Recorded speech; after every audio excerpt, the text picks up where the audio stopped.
এই চিঠিটা তোকে একজন দিয়েছে। কবে? আরে কালকে, যখন আমি কলেজ থেকে বাড়ি আসছিলাম না, তখন দিয়েছে। এটা তোমার দিদিকে দিয়ে দেবে। আপনি 26শে জানুয়ারি কল্যাণী বিবিএর এখানে দেখা করুন। কে হতে পারে এটা?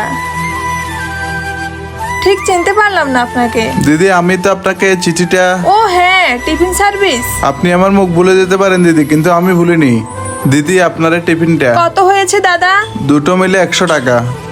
বাবা, ঘরে না খাবার নেই, আমার খুব খিদে পেয়েছে। হ্যাঁ শোনো, আমি কাজ শেষে বাড়ি ফিরে এরপর খাবার নিয়ে যাব।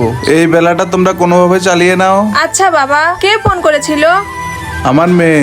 আপনি অন্যের বাড়িতে খাবার দিচ্ছেন আর আপনার মেয়ে না খেয়ে আছে? এই টিফিন সার্ভিস করে আমার কাছে এত টাকা থাকে না দিদি, যে সকলের জন্য সকালে আর দুপুরে খাবার জোগাড় করতে পারবো। আচ্ছা দাদা শুনুন, এই টিফিনটা আপনার জন্য। এবার থেকে আপনাকে আর খাবার জন্য চিন্তা করতে হবে না। আমি যেখান থেকে খাবার অর্ডার করি সেখান থেকে আপনাদের জন্য খাবার চলে আসবে। তুমি শুধু তোমার কাজে মন দাও। আচ্ছা দিদি, আমি আসছি তাহলে। এর মাঝে 2 বছর পেরিয়ে গেল, আমি এখানে একটা রেস্টুরেন্ট খুলেছি। আরে বাহ। আমি চাই এই রেস্টুরেন্টের উদ্বোধনটা আপনার মাধ্যমেই হোক। না না দাদা, এটা আপনার পরিশ্রমের ফল। উদ্বোধনটা আপনি করুন। দিদি, এখানে আপনারও অবদান আছে। দিদি, আপনি আমাদের অনেক উপকার করেছেন, তাই আমরা চাই এটার উদ্বোধন আপনি করুন। তারপর এই মহান মেয়েটির জন্য একটি লাইক, একটি সাবস্ক্রাইব করা যেতেই পারে।